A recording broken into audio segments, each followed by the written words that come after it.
ನಮಸ್ಕಾರ ಬಂಧುಗಳೇ, ನಾನು ನಿಮ್ಮ ಗಾನಸುಮ ಪಟ್ಟಸೋಮನಹಳ್ಳಿ. ಇಂದು ನಾನು ಬರೆದ ಒಂದು ಸುದೀರ್ಘ ಕವಿತೆಯೊಂದನ್ನು ವಾಚನ ಮಾಡುತ್ತಿರುವೆ. ಕವಿತೆಯ ಶೀರ್ಷಿಕೆ ನನ್ನಪ್ಪ ಅವರು ಚಿತ್ರಪಟದಲ್ಲಿ. ನೀನು ಮೋಹಕ ಮಾದಕವೆಂದು ನಿನಗಾಗಿ ನನ್ನ ಮನಸ್ಸ ಮುಡಿಬಿಟ್ಟೆ. ನನ್ನೆದೆಯ ನನ್ನಟ್ಟಿಯ ಕದವ ಚಿಲಕವನ್ನೇ ಕಿತ್ತಿಟ್ಟೆ. ಬಲಗಾಲಿಟ್ಟು ಒಳಗೆ ಬರುವೆ ಎಂದು ಉಸಿಲ ಸಿಂಗರಿಸಿ ಮನೆಯ ಒಪ್ಪ ಓರಣ ಮಾಡಿ ನಾ ಬಾಯಿ ಬಿಟ್ಟು ಕಣ್ಣಿಟ್ಟು ಕಾದಿನಲ್ಲೇ ಗೆಳತಿ.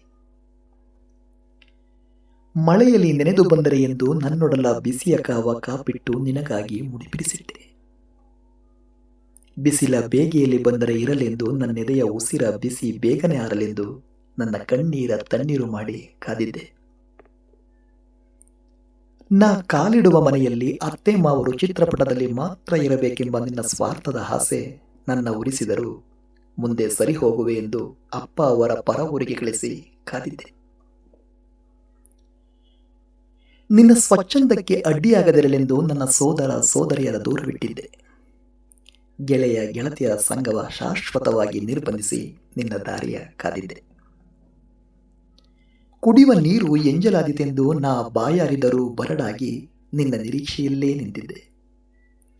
ಬಗೆ ಬಗೆ ಭಕ್ಷ್ಯ ಭೋಜನ ಸಿದ್ಧಪಡಿಸಿ ಪೂರ್ವಿಕರಿಗೂ ಎಡೆ ಇಡದೆ ನಿನಗಾಗಿ ಮೀಸಲಿರಿಸಿ ಮನ ತುಂಬಿ ಕುಳಿತಿದ್ದೆ. ಆಕಳ ಹಾಲು ಕರು ಕುಡಿದರೆ ಮೈಲಿಗೆ ಆಗುವುದೆಂದು ಕರುವನ್ನೇ ಮಾರಿ ಹಸುವ ಹಾಲ ಕರೆದು ಹಪಹಪಿಸಿ ಕಾದು ಕೂತಿದ್ದೆ. ಅಪ್ಪ ಅವರು ತಿಂದುಂಡು ತುಳೆದ ಕಂಚಿನ ತಣಿಗೆಯ ಶ್ರೇಷ್ಠತೆ ಮರೆತು ನಿನಗಾಗಿ ಬೆಳ್ಳಿ ತಟ್ಟೆಯ ಹರಿವಾಣವ ತಂದು ನನ್ನೊಡಲ ತಿನಿಸು ಸವಿಸಲು ನನ್ನಟ್ಟಿಯ ಹಜಾರದಲ್ಲಿ ಹಾಸಿ ನಿಂತಿದ್ದೆ.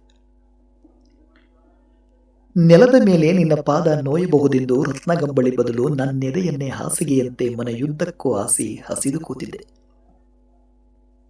ಇಷ್ಟಾದರೂ ಕೊನೆಗೂ ಬಂದ ನೀನು ನಿನ್ನ ಮದುವೆಯ ಕರೆಯೊಲೆಯ ಆಮಂತ್ರಣವ ಹಿಡಿದು ಬಂದೆ. ಆದರೆ ನೀ ನನ್ನನ್ನು ನಿನ್ನ ಮದುವೆಗೆ ಆಮಂತ್ರಿಸಲಲ್ಲ. ಎಲ್ಲಿ ನನ್ನ ಹುಚ್ಚು ಪ್ರೀತಿ ನಿನ್ನ ಭಾವಿ ಮದುಮಗನಿಗೆ ತಿಳಿಯುವುದೋ ಎಂದು ನನ್ನ ಆಗಮನವ ತಡೆಹಿಡಿಯಲು ಬಂದಿದ್ದೆ.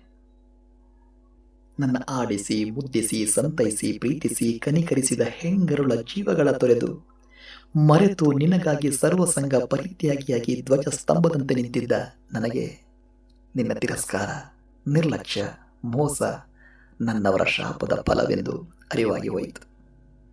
ನೋವಿನ ನೆಲೆಯಾಗಿ ಹೋಯಿತು. ಯಾರು ಮೋಸದ ನಾಯಿ ಮುಟ್ಟಿದ ಮಡಿಕೆಯಂತಾಯಿತು ಈ ಬಡವನ ಜೀವನ. ಧನ್ಯವಾದಗಳು.